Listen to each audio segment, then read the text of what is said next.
Hi guys, welcome back. In this video we'll be talking about the moments of distributions or parameters and their estimators. So let's begin. So in the previous video I told you that there are different ways of expressing the distributions of random variables. We can just talk about them in plain words, we can list them, we can express them in tables, in graphs, or even functions, equations. But it's also useful to have some kind of shorthand way, some succinct way of characterizing distributions. So we might not necessarily be interested in an entire distribution, but we may be interested in some characteristics of a given distribution. Sometimes it is enough to know some basic characteristics. The moments of a distribution provide such a concise way of characterizing a distribution. So the term moment here just means a quantitative measure of a distribution, some kind of feature expressed as a number. The ones we are most interested in are the expected value, the variance, skewness, and ketosis of a distribution. These are respectively the first, second, third, and fourth moments of a distribution. So the first moment is the expected value, and this is also known as the population mean, and is usually denoted with mu. One interesting property of the expected value is the fourth one on the slide, which tells us that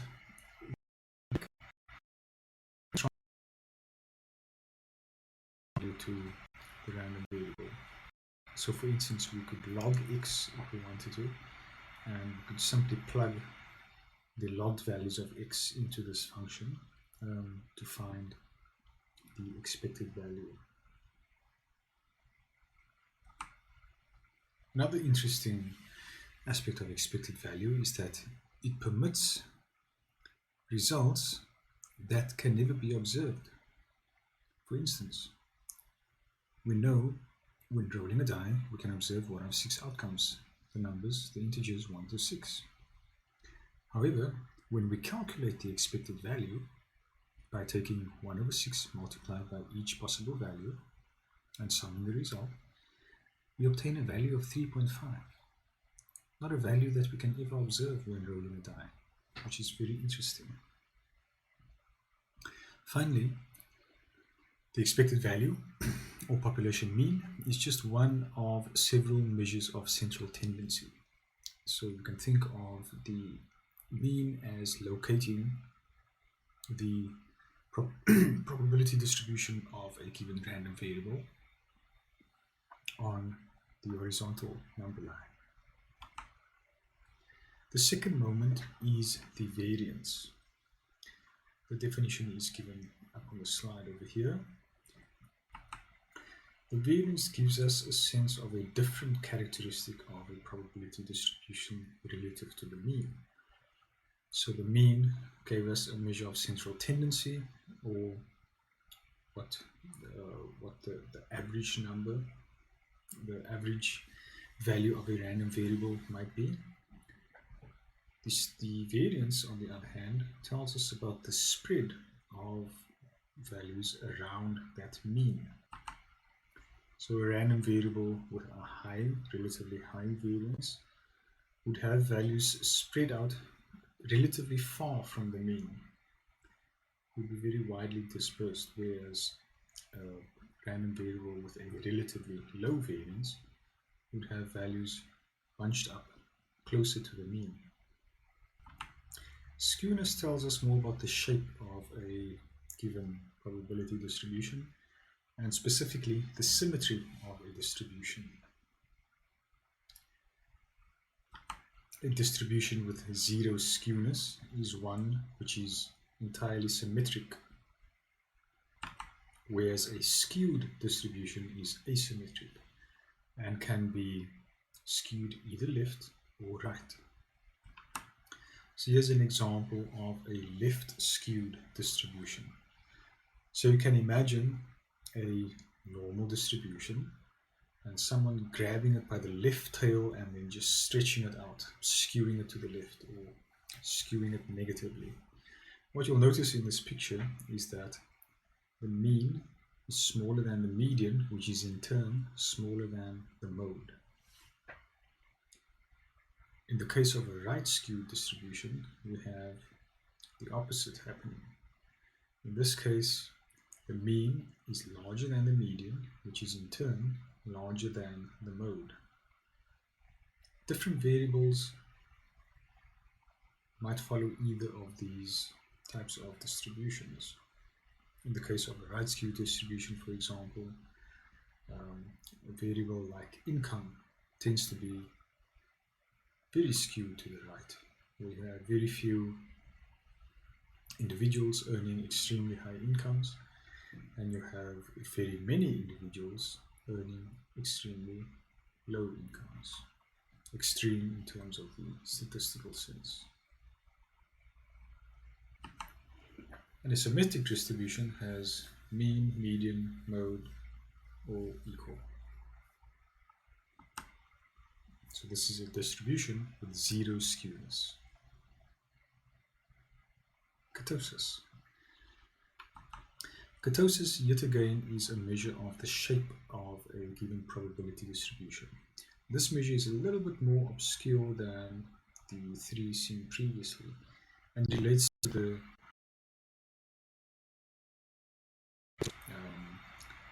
or how fat the tails are relative to the shoulders of the distribution. So you can think of ketosis as giving a measure of how the mass of a distribution is concentrated in the tails relative to the shoulders of the distribution. There are three types of ketosis that is defined. Distribution can be mesokurtic, and these are distributions that have a ketosis value of 3 or 0 excess ketosis, and the normal distribution is defined to be mesokurtic. Then we have leptokurtic distributions, which have a ketosis value larger than 3, and these are said to have excess ketosis.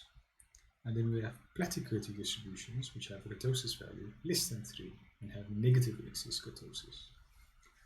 Leptokurtic distributions tend to have what we call fat tails. In other words, these are distributions that will generate extreme values more frequently than either mesokurtic or platykurtic distributions. Platykurtic distributions, on the other hand, produce extreme values less frequently than mesokurtic or leptokurtic distributions. Other measures of interest include the covariance between x and y. And this tells us how two variables may co-move or not. In other words, it gives us a measure of how x changes when y changes. When y increases, does x increase or decrease? Likewise, if x changes, does y increase or decrease? It tells us nothing about causality, only co-movement between two variables. When x and y are independent, then the covariance of x and y equals 0. However, it should be noted that just because the covariance between x and y is found to be 0, it does not necessarily tell us that x and y are independent. Covariance could be positive or negative. When it is positive, it means that when one of the variables goes up, the other does too. When it is negative, it implies that when one of the variables goes up, the other goes down. When one increases, the other decreases. This number can range between negative infinity and positive infinity, and doesn't really tell us much about the strength or weakness of the relationship between x and y. The correlation coefficient, on the other hand, does. So the correlation coefficient takes the covariance and then standardizes it by dividing by the standard deviation of both x and y. And this gives us a measure of the linear relationship between x and y. Again, the relationship could be positive or negative or 0. And in this case, it lies between -1 and 1. Values that are close to 0 imply a very weak relationship, and values, correlation values close to either -1 or +1 indicate a strong relationship between x and y. When x and y are independent, yet again, correlation equals 0. So the moments we've discussed up to now are what we call population parameters. These are measures that apply to the population of a given random variable or a given variable. But most of the time, we do not have access to these measures and we have to estimate them. We do so by drawing a sample from a given population and then calculating some estimate of a given population parameter or a moment. And these estimates are what we call statistics. The slide shows the statistic or the estimator for the mean of a variable as well as the variance. And both of these should be familiar to you. You saw it in the slides for summation. Notice that with the sample variance we divide by n-1 so that the estimator remains unbiased. One important distinction between population parameters and sample statistics is that the